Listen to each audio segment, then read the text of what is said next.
I never thought my 8-year marriage would end with my husband in federal handcuffs, but here we are.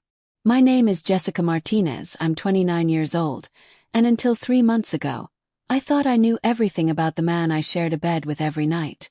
I work as a senior auditor for the FBI's Financial Crimes Division, which means I spend my days hunting down money launderers, tax evaders, and financial criminals. The irony isn't lost on me that I was sleeping next to one for years. It all started with a phone call from my sister Carmen at 6:30 on a Tuesday morning. Carmen works as a customs agent at Miami International Airport, and she's always been the suspicious type. She never liked David, my husband, though I could never figure out why. Maybe it was sister intuition, or maybe she just saw something I was too blind to notice. Carmen had been working the morning shift for 3 years, ever since she graduated from the Federal Law Enforcement Training Center in Georgia. She was good at her job, really good.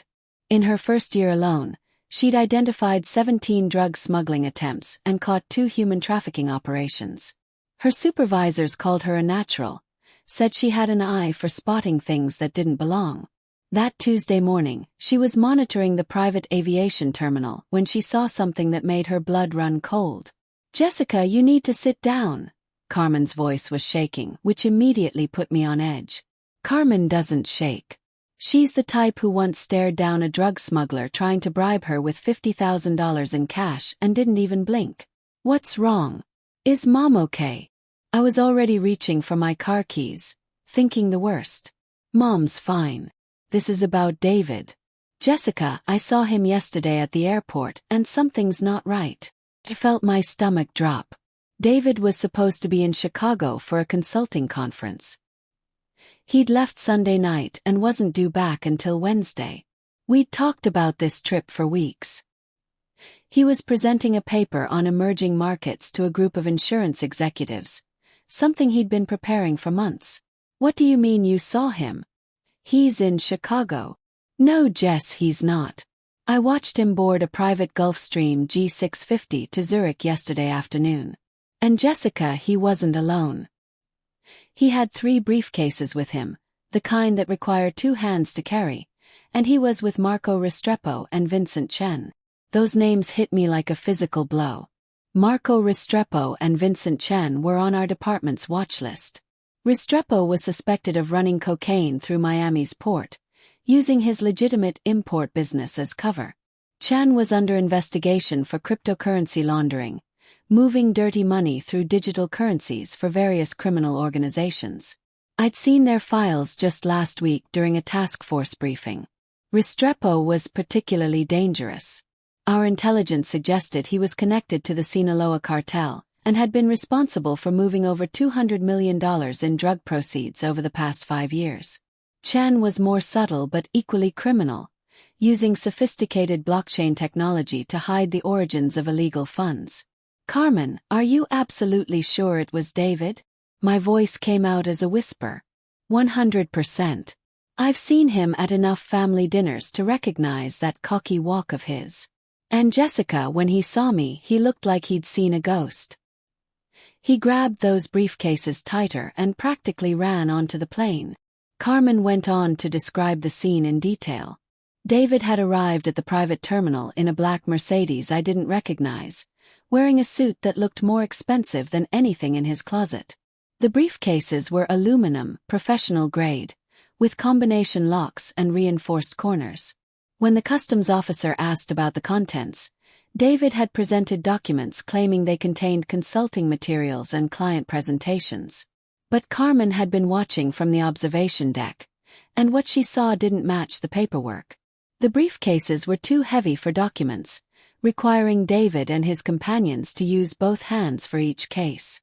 More importantly, she'd recognized Restrepo from wanted posters in their break room and Chen from a recent intelligence briefing about cryptocurrency crimes.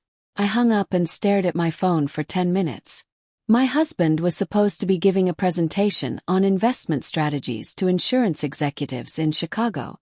Instead, he was flying to Switzerland with suspected criminals and mysterious briefcases. The David I knew barely traveled with more than a laptop bag. That evening, David called me right on schedule from his hotel in Chicago. "Hey beautiful, how was your day?" "Fine. I managed, though my throat felt like sandpaper. How's the conference? Boring as expected. Bunch of old guys talking about market projections. I miss you already. He sounded so normal, so loving. This was the man who brought me coffee in bed every Sunday morning, who remembered my favorite Thai restaurant's order by heart, who held me when I cried after losing my first major case. He told me about his day in Chicago, describing the hotel lobby, the conference rooms, even the weather. Every detail was perfect, too perfect. David, what hotel are you staying at again? There was a pause, just half a second too long. The Palmer House. Why? I already knew he was lying. I'd called the Palmer House an hour earlier. No David Martinez was registered, and no insurance conference was scheduled that week. I'd also called 3 other major hotels in downtown Chicago. Nothing. Just curious. I might send you something. That's sweet, but I'll be home tomorrow night anyway. Save your money for something nice for yourself. After we hung up, I sat in our pristine kitchen in our $200,000 condo in Coral Gables and tried to make sense of everything. We'd been married for 8 years, together for 10.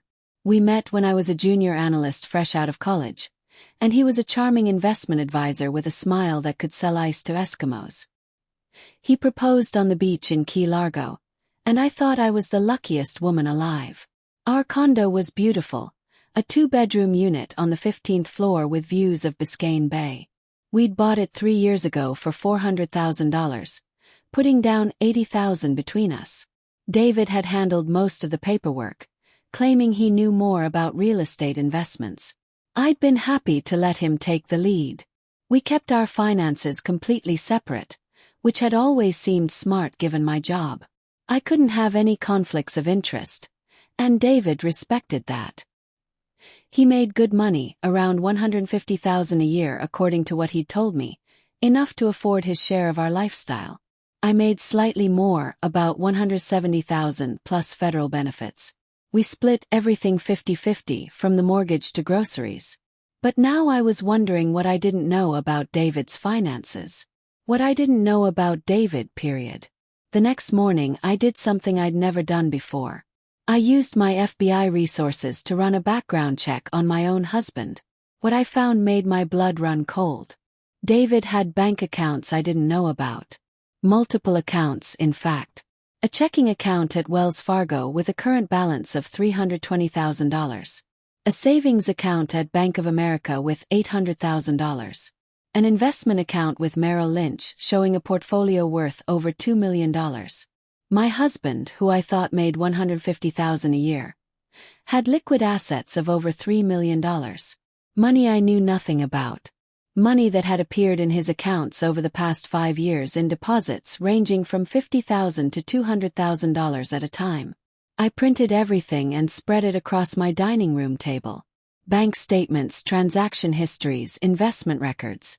It looked like evidence from one of my cases, except this time the suspect was the man whose ring I wore on my finger. The deposits followed a pattern.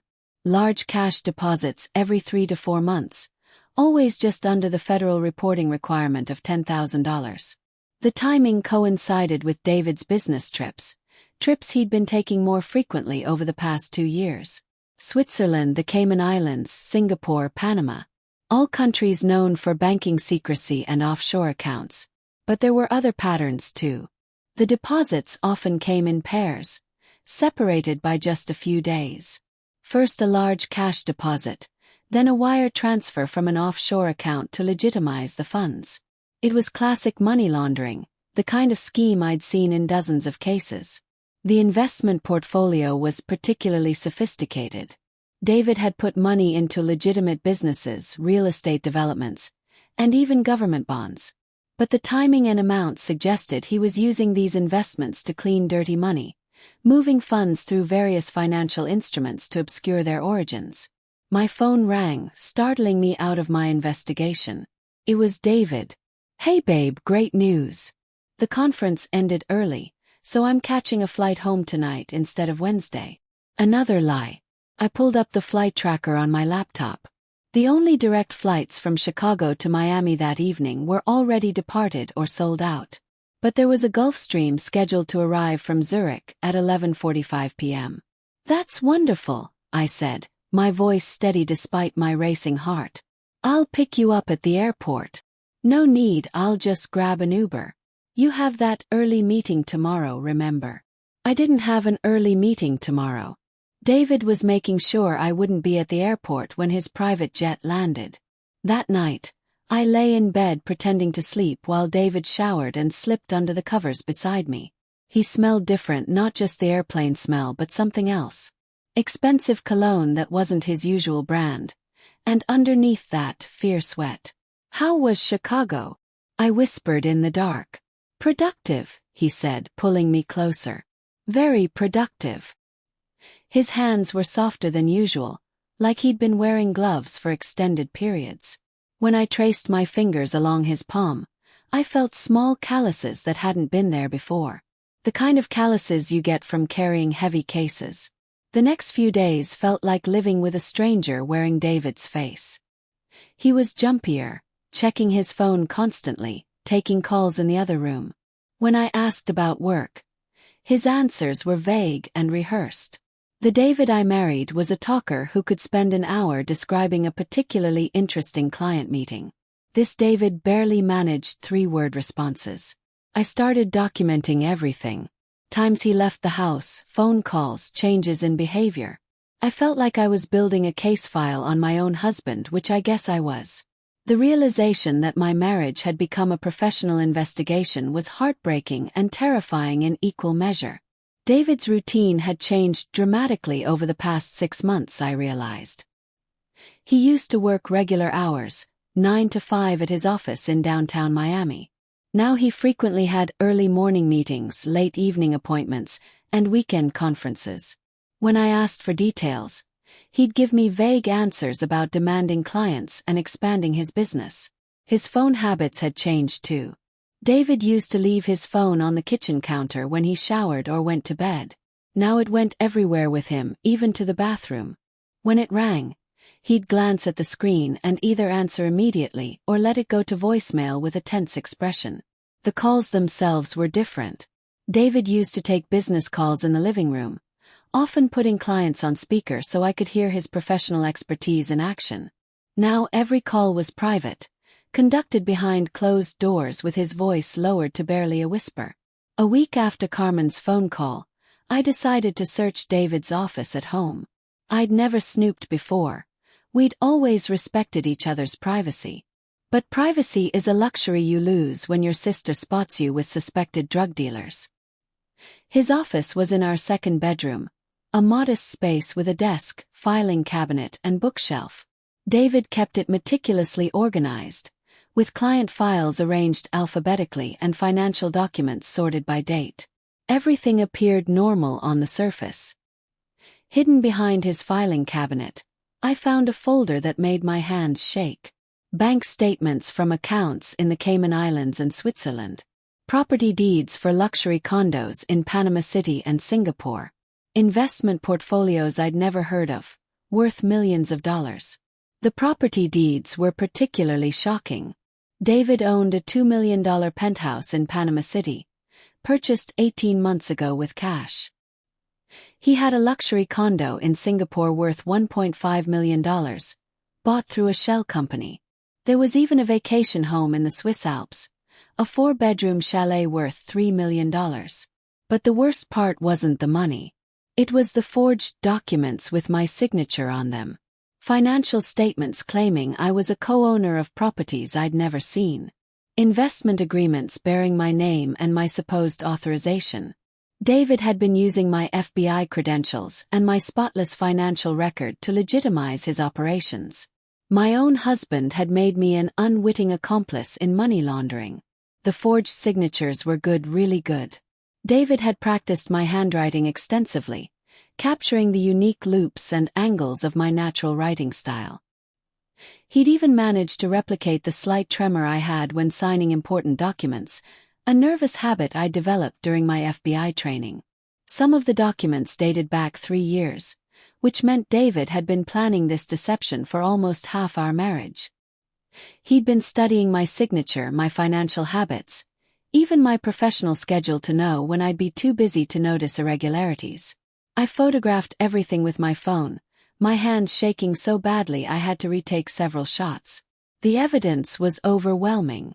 David wasn't just hiding money from me. He was running a sophisticated financial operation that spanned multiple countries and currencies. There were client lists with names I recognized from FBI watch lists.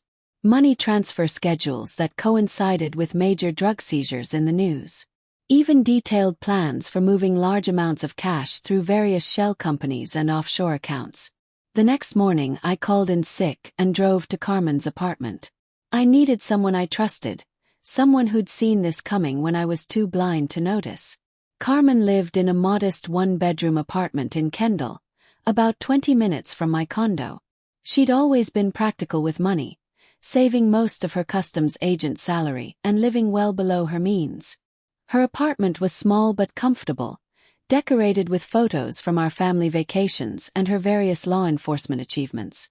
"I should have pushed harder," Carmen said after I showed her the evidence. "I saw the signs, but I thought you'd think I was just being a jealous little sister." "What signs?" Carmen poured us both coffee and sat across from me at her kitchen table. Her expression was serious, the same look she wore when processing suspicious travelers at the airport. "The expensive watches, for one. David's been wearing different Rolexes every few months for the past 2 years. Do you know how much those cost? 20, 30, sometimes $50,000 each. That's not investment advisor money, Jess." She was right. I'd noticed the watches but never questioned them. David always had an explanation. A gift from a grateful client, a bonus from a successful quarter, a good deal from a friend in the business. I'd believed every word because I wanted to. "And the cars," Carmen continued. "He traded in his Honda for that BMW last year, paid cash. Then 6 months later he's driving an Audi. Now he's got that Mercedes. 3 cars in 18 months, all purchased outright." My stomach churned. David had told me he was leasing the cars through his company for tax purposes. I'd never questioned it because I didn't want to seem controlling. Financial independence was important to both of us, or so I thought. Carmen had more observations. David's clothes had become noticeably more expensive, designer suits that cost thousands of dollars each. His shoes were handmade Italian leather. His briefcase was genuine crocodile skin. For someone supposedly making $150,000 a year, he was living like someone making 10 times that amount. "And the trips," Carmen said. "Remember last Christmas when he said he was going to a conference in Denver? I saw him at the airport boarding a flight to Panama. When you called me asking about good restaurants in Denver for when he got back, I didn't know what to say." The betrayal cut deeper with each revelation. Not only had David been lying to me, but he'd been lying for years. Our entire marriage had been built on deception, and I'd been too trusting to see it. "Carmen, what do I do? If I report this to the FBI, I'm admitting I was completely oblivious to my husband running a criminal enterprise from our home. My career is over." "Your career is over anyway if you don't report it," she said quietly. "Because when they catch him, and they will catch him, you're going to look like an accomplice whether you knew or not." She was right and I knew it. But knowing what you have to do and actually doing it are two very different things. Carmen walked me through the possible scenarios. If I reported David immediately, I might be seen as a victim who discovered her husband's crimes and did the right thing. If I waited and the FBI discovered the operation through other means, I'd look complicit, especially given the forged documents with my signature. The professional implications were staggering. My security clearance would be revoked immediately. I'd face internal investigation, possibly criminal charges if they thought I was involved. Even if cleared of wrongdoing, my reputation in law enforcement would be destroyed. Who would trust a financial crimes investigator who couldn't spot criminal activity in her own home? But the personal implications were even worse. The man I'd loved for 10 years, the person I'd planned to have children with, the one I'd trusted with my heart and my future, was a complete stranger. Everything I thought I knew about our relationship was a lie. I spent the weekend in a haze, going through the motions of normal married life while my world crumbled around me. David grilled steaks on Saturday night, and we watched Netflix on the couch like we had hundreds of times before. He even mentioned planning a vacation to Costa Rica for our upcoming anniversary. I wondered if Costa Rica was his next money laundering destination. Sunday morning, David brought me coffee in bed as usual, but this time I studied his face for signs of deception. His smile seemed forced. His eyes didn't meet mine as long as they used to. When he kissed my forehead, it felt like a performance rather than genuine affection. "You seem distracted lately," David said, settling into bed beside me with his own coffee. "Everything okay at work?" "Just the usual stress," I replied, testing him. "We're investigating a big money laundering case. International operation, millions of dollars, really sophisticated setup." David's coffee cup rattled against the saucer. "Sounds complicated." "It is. The suspects are using shell companies and offshore accounts to move drug money. Classic scheme, but executed perfectly. If we didn't have inside information, we'd never have caught them." David's face went pale. "Inside information." Family member reported suspicious activity. Sometimes the people closest to us see things we miss. David set down his coffee and reached for his phone. "I should check my emails. Big week ahead." He left the bedroom, and I heard him making a hushed phone call from his office. I couldn't make out the words, but his tone was urgent, almost panicked. On Monday morning, I made the hardest decision of my life. I walked into my supervisor's office and closed the door behind me. "Sir, I need to report possible financial crimes being committed by someone close to me." Agent Rodriguez looked up from his computer, concern creasing his face. "How close, Martinez?" "My husband." Agent Rodriguez was a 20-year veteran of the FBI, a man who'd seen every kind of corruption and betrayal imaginable. But even he seemed surprised by my revelation. He called in Agent Sarah Chen, our division's expert on international money laundering, and together they listened to my story. The next few hours were a blur of interviews, evidence review, and protocol discussions. Because of my position and potential involvement, the case was immediately transferred to another team. I was placed on administrative leave pending investigation, which I'd expected. What I hadn't expected was the relief I felt. For the first time in weeks, I wasn't carrying the secret alone. Agent Chen took the lead on the investigation, and she was thorough. She interviewed me for 6 hours, going through every detail of my marriage, our finances, David's behavior changes, and the evidence I discovered. She was particularly interested in the timeline of David's trips and the pattern of his cash deposits. "The good news," she told me after reviewing everything, "is that your financial records support your story. You've had no unusual deposits, no unexplained assets, no contact with any of the individuals in your husband's network. The forged documents actually work in your favor because they show he was actively deceiving you." "What's the bad news?" "The bad news is that your husband is smart and he's careful. We need to catch him in the act to build a bulletproof case. Which means you're going to have to go home and pretend everything is normal while we set up surveillance." The thought of facing David knowing what I knew, pretending to be the loving wife while FBI agents watched our every move, was almost overwhelming. But Agent Chen assured me that I wouldn't be alone. They'd have teams monitoring the house, tracking David's movements, and recording his communications. "We'll also need your sister's cooperation," Agent Chen continued. "Carmen's position at Customs makes her invaluable for monitoring David's travel patterns and identifying his associates." Carmen agreed immediately when I called her. She'd already been keeping detailed records of David's airport activities, documenting every suspicious flight and photographing anyone who traveled with him. Her supervisor, impressed by her initiative, had given her permission to coordinate with the FBI investigation. Going home that night was surreal. David was in the kitchen making his famous pasta bolognese, humming to himself like he didn't have a care in the world. For a moment, I almost convinced myself that this was all a mistake, that there was an innocent explanation for everything. Then I noticed the new Rolex on his wrist. "Nice watch," I said, keeping my voice casual. "Thanks, early anniversary gift to myself. I closed a huge deal today." Another lie. According to Agent Chen's preliminary investigation, David's legitimate consulting business had been operating at a loss for the past 2 years. Any income he claimed from clients was actually money from his criminal activities. Over dinner, David was more talkative than he'd been in weeks. He told me about his day, asked about mine, even suggested we start trying for kids soon. The cruelty of it took my breath away. He was planning our future while the FBI was planning his arrest. "David," I said carefully, "do you ever think about what we'd do if something happened to one of us? Financially, I mean." He reached across the table and took my hand. "What brought this on?" "Just something we discussed at work today.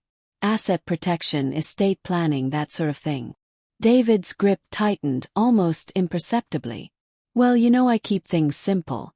Everything's in both our names anyway, right?" My wedding ring felt heavy on my finger. Even now, even when he knew I was asking questions, he couldn't tell me the truth.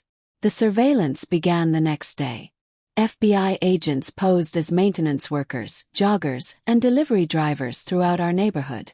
They installed hidden cameras and listening devices when David was out, tracked his car with GPS, and monitored his phone calls and internet activity. Agent Chen briefed me daily on their findings. David was indeed running a sophisticated money laundering operation for multiple criminal organizations. The Medellin Cartel was his primary client, but he also moved money for Russian cybercriminals, Chinese human traffickers, and domestic drug dealers. His operation was international in scope, with offices in Panama, Singapore, and Switzerland. He employed dozens of people, from accountants to lawyers to local fixers who helped move money through legitimate businesses. The FBI estimated he'd laundered over $200 million in the past 3 years alone. "Your husband isn't just a money launderer," Agent Chen told me during one of our meetings. "He's essentially running a criminal bank. His clients deposit dirty money, and he returns it to them as apparently legitimate funds, minus his 20% commission. The 20% commission explained David's lavish lifestyle. If he was moving $200 million and keeping 20%, that was $40 million in criminal profits. More money than I'd make in my entire FBI career.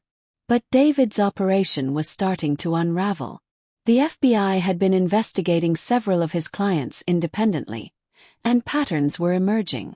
Wire transfers, shell companies, and property purchases that all led back to the same source. They were closing in on David whether I'd reported him or not. That night, I lay awake listening to David's breathing and wondering when he'd become a stranger. Had he always been this person, or had money and power corrupted the man I'd fallen in love with? Did it even matter? I thought about our early days together, when David was just a junior investment advisor trying to build a client base. He'd worked long hours, stressed about meeting sales targets, worried about making ends meet. When had he decided that legitimate work wasn't enough? When had he chosen crime over integrity? The surveillance continued for 2 weeks. David seemed oblivious to the scrutiny, going about his routine, taking his mysterious phone calls, making his unexplained trips. But Agent Chen noticed he was becoming more cautious, varying his routes, checking for tails, using different phones for different calls. "He knows something's up," she told me. "We need to move soon before he disappears." The break came on a Thursday afternoon.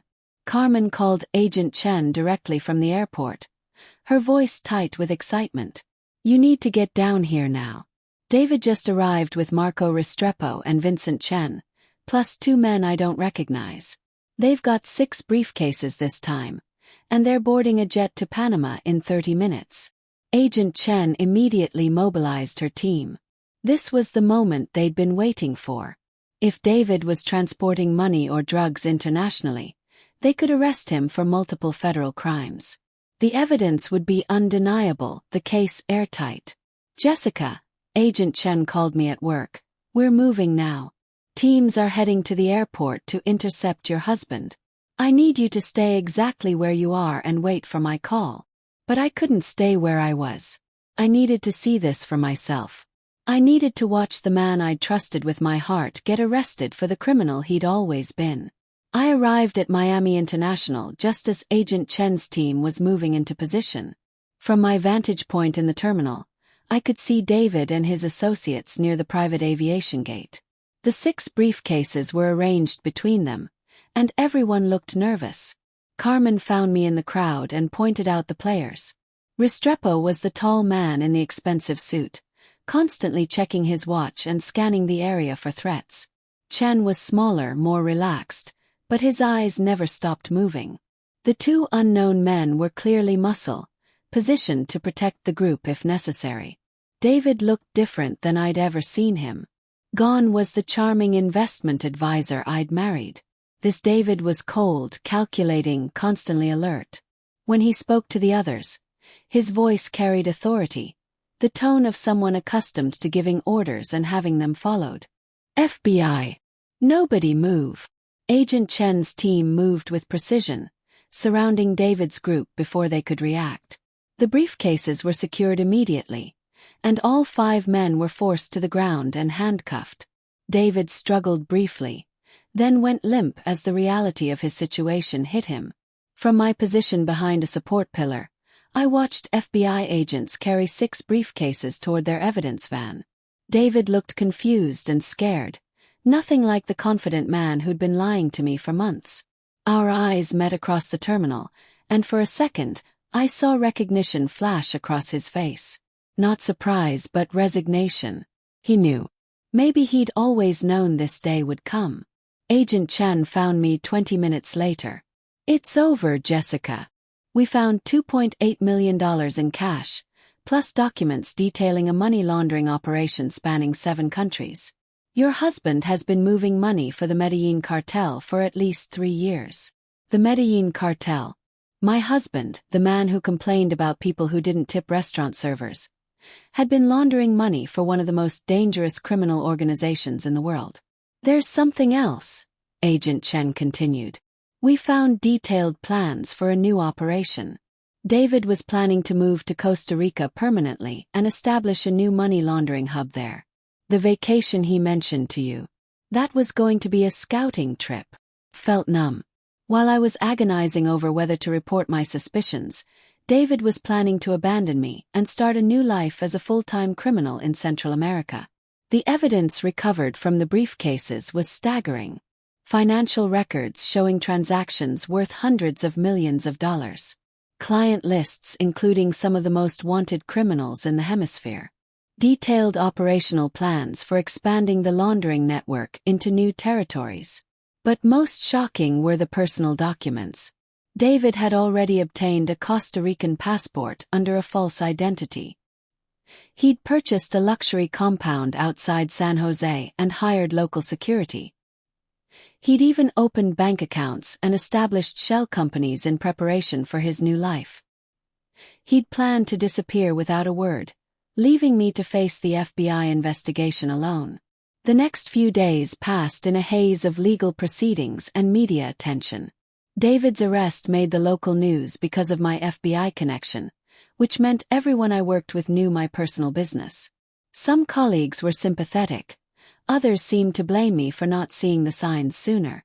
The internal affairs investigation was thorough and humiliating. They examined every aspect of my life, looking for any sign that I'd been involved in or benefited from David's crimes. My phone records, bank statements, travel history, and work performance were all scrutinized. The polygraph test was the worst part. Sitting in a sterile room while machines monitored my stress responses as investigators asked whether I'd known about my husband's criminal activities felt like a violation of everything I'd believed about trust and marriage. But I passed every test, answered every question honestly, and provided complete cooperation. After 2 weeks of investigation, Internal Affairs concluded that I was a victim, not an accomplice. My security clearance was restored, and I was allowed to return to work. David tried to call me from jail multiple times, but I refused to take his calls. There was nothing left to say. Agent Chen told me he was already trying to negotiate a plea deal, claiming he'd been coerced into the operation by threats to his family. My family specifically. It was his final lie, and somehow the most insulting. The idea that David would claim to be protecting me while secretly planning to abandon me in Costa Rica was so audacious that even his own lawyer seemed embarrassed by the defense strategy. The divorce was surprisingly simple. Since all of David's assets were proceeds from criminal activity, they were seized by the federal government. Our condo, which had been purchased with clean money, remained mine after I proved my income had paid for my share. I kept my car, my legitimate savings, and my FBI pension. David kept nothing except a federal prison sentence of 15 to 20 years. The asset forfeiture process revealed the true scope of David's criminal empire. The government seized over $15 million in cash, multiple properties worth $30 million, luxury vehicles, jewelry, art, and dozens of shell companies. David's operation had been worth more than $50 million, making it one of the largest money laundering schemes ever prosecuted in South Florida. Carmen was promoted to senior customs agent for her role in the investigation. She'd identified a key player in an international money laundering operation and potentially saved dozens of lives by disrupting cartel operations. Her supervisor recommended her for additional training in financial crimes investigation, and she was now working closely with the FBI on similar cases. I was proud of her, and grateful she'd trusted her instincts when I couldn't trust mine. Carmen had seen what I'd refused to see, and her courage in reporting suspicious activity had saved my career and possibly my life. My own career survived, though not without damage. I was reassigned to a different division and had to rebuild my professional reputation from scratch. Some supervisors questioned my judgment, wondering how an experienced financial crimes investigator could miss such obvious red flags in her own home. They weren't wrong to question me. I had missed the signs, all of them. I'd chosen to see what I wanted to see instead of what was actually there. It was a mistake that could have cost me everything, and in many ways it did. But it also taught me something valuable about trust and verification. In my new position investigating corporate fraud, I approach every case with the knowledge that people are capable of extraordinary deception, especially the people we love most. It's made me a better investigator and, I hope, a wiser person. 6 months after David's arrest, I ran into Marco Restrepo's wife at a grocery store in Kendall. She recognized me from the news coverage and approached me cautiously. "I wanted to thank you," she said quietly, "for stopping my husband. I know it cost you everything, but he was going to get someone killed eventually. Maybe even me." She went on to explain that Restrepo had become increasingly violent and paranoid as the FBI investigation closed in. He'd threatened her, their children, even his own mother when he suspected them of talking to law enforcement. The arrest had probably saved multiple lives. I realized then that my investigation had saved more than just my career and reputation. It had potentially saved lives, including the life of a woman I'd never met but who'd been trapped in the same web of lies and criminal activity that had ensnared me. Today, I live alone in a smaller apartment in Coconut Grove. I have a cat named Justice, who's better company than my ex-husband ever was. Carmen and I have grown closer through this experience, and I've learned to value her judgment in ways I never did before. The apartment is modest but comfortable, a one-bedroom unit with a view of the bay. I downsized partly for financial reasons, but mostly because I needed a fresh start. The condo David and I shared held too many memories, too many lies disguised as loving moments.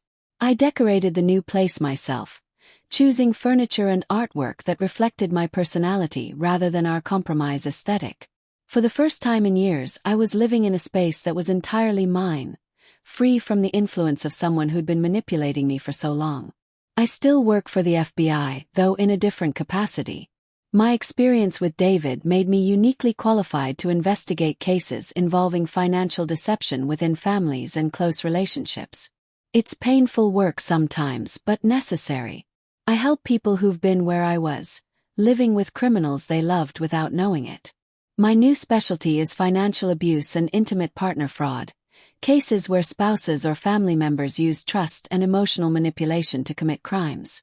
The department created this position specifically for me, recognizing that traditional investigators often struggled to understand the psychology of victims who defended their abusers. The irony isn't lost on me that my greatest professional failure became my greatest professional asset. I understand victim psychology in a way that textbooks can't teach because I've been there. I know what it feels like to defend someone who's been lying to you for years. I know the shame of realizing you've been living a lie.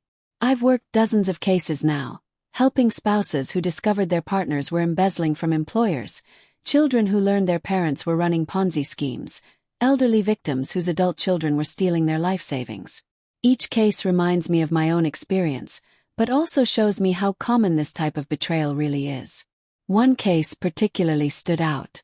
Maria Santos, a teacher from Hialeah, discovered that her husband of 15 years had been stealing money from his construction company to fund a gambling addiction. Like me, she'd noticed changes in his behavior but attributed them to work stress. Like me, she'd found evidence of financial deception hidden in their home. Like me, she'd faced the impossible choice between protecting her family and doing what was right. But unlike me, Maria decided to confront her husband directly before involving law enforcement. The confrontation turned violent, and she ended up in the hospital with a broken jaw and 3 cracked ribs. Her husband disappeared with their savings, leaving her and their 2 children financially devastated.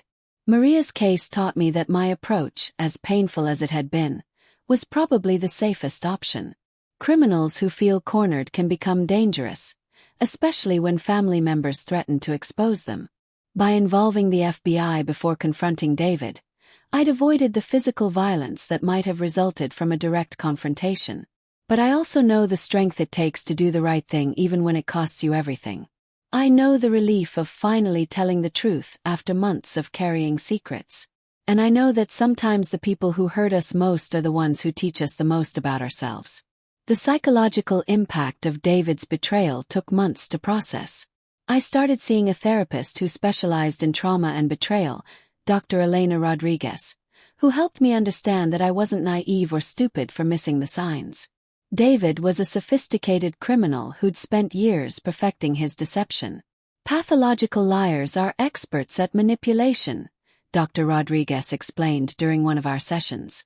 They study their victims, learn their weaknesses, and craft lies specifically designed to be believable.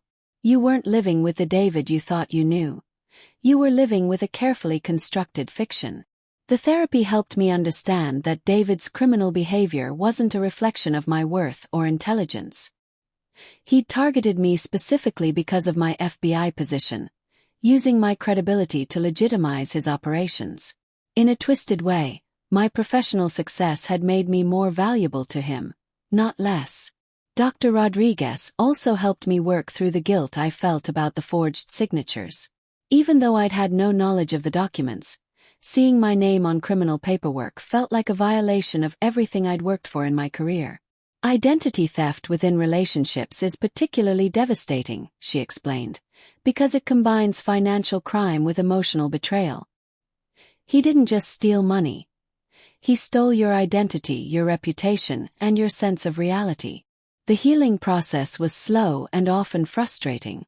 Some days I felt strong and independent, ready to face whatever came next. Other days I questioned every decision I'd ever made, wondering how I could trust my judgment again if I'd been so wrong about the person closest to me. Dating was particularly difficult. How do you explain to someone that your ex-husband is serving 15 years in federal prison for money laundering? How do you trust new relationships when your last one was built entirely on lies? I tried online dating briefly, but found myself running background checks on potential partners and analyzing their financial statements for red flags. It wasn't fair to them and it wasn't healthy for me. I decided to focus on rebuilding my life and career before attempting serious relationships. Carmen became my closest confidant during this period.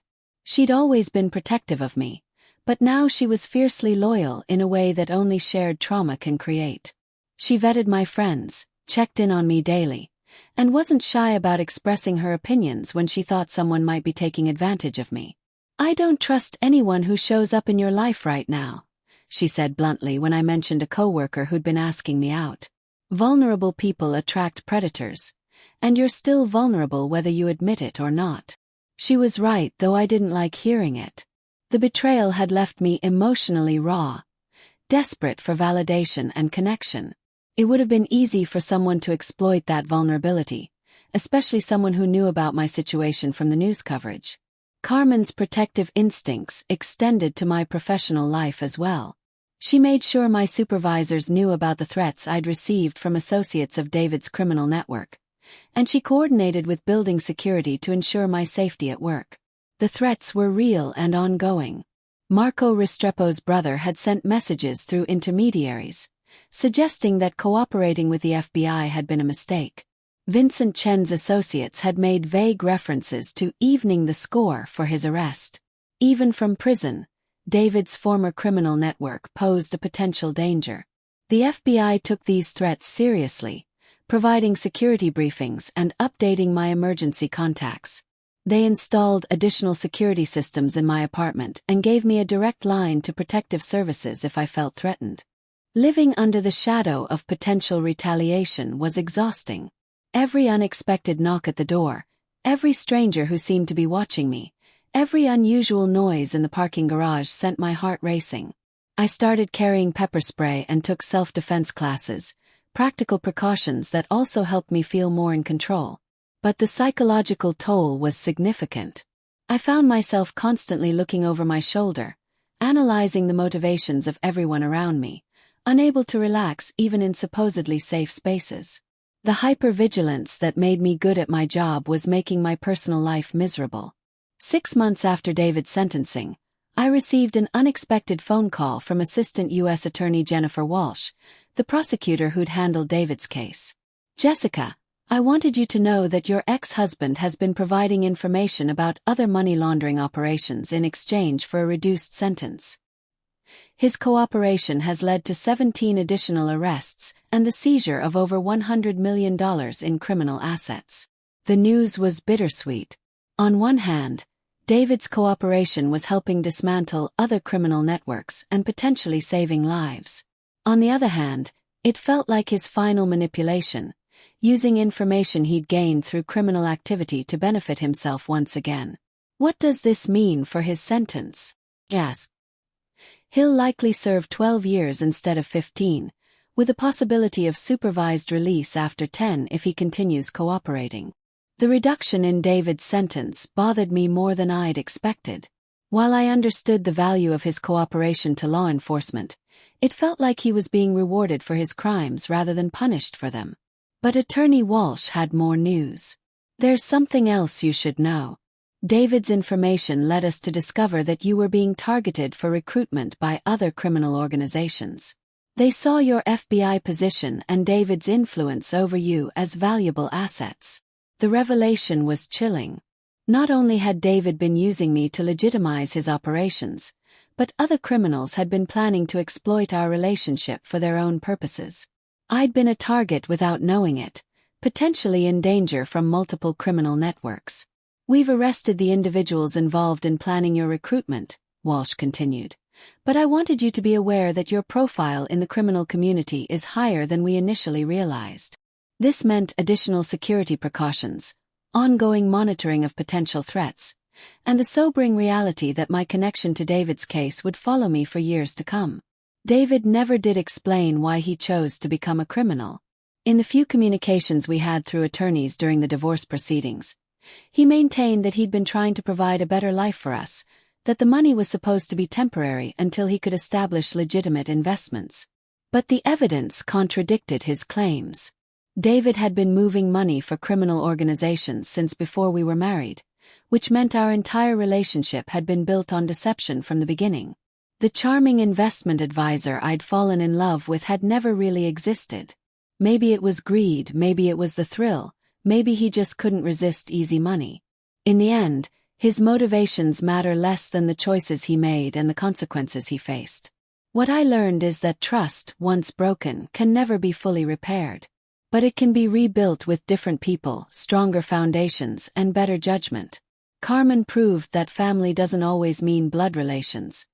Sometimes it means the people who tell you the truth even when it hurts. My relationship with my parents was more complicated. They'd always liked David, appreciated his charm and apparent success. When news of his arrest broke, they struggled to understand how their daughter could have been so deceived. "We just don't understand how you didn't know," my mother said during one painful conversation. "There had to be signs, warning signals you missed." Her words, though not intentionally cruel, cut deeply. They reflected my own self-doubt and reinforced the shame I felt about being deceived. It took months of family therapy for us to work through the blame and disappointment that David's crimes had created in our family relationships. My father was more direct in his criticism. "You're supposed to be trained to spot financial crimes. How could you miss this happening in your own home?" His questions echoed the doubts expressed by some of my FBI colleagues, the unspoken suggestion that my professional competence was compromised by my personal failure. It was a fair criticism in some ways, but it also ignored the sophisticated nature of David's deception and the emotional manipulation involved in intimate partner fraud. The therapy sessions helped my parents understand that I wasn't just a victim of financial crime, but of psychological abuse and manipulation. David had spent years studying my habits, exploiting my trust, and carefully constructing lies designed to be believable to someone who loved him. Dr. Rodriguez explained to my family that intelligence and training aren't protection against emotional manipulation by intimate partners. The closer someone is to you, the better they know your vulnerabilities. David used Jessica's love and trust against her in ways that no professional training could have prepared her for. Gradually, my parents began to understand that I hadn't been naive or incompetent, but targeted by someone who'd spent years learning how to deceive me effectively. Their support became crucial to my healing process, especially as I faced ongoing challenges from David's criminal legacy. The media attention was another unexpected challenge.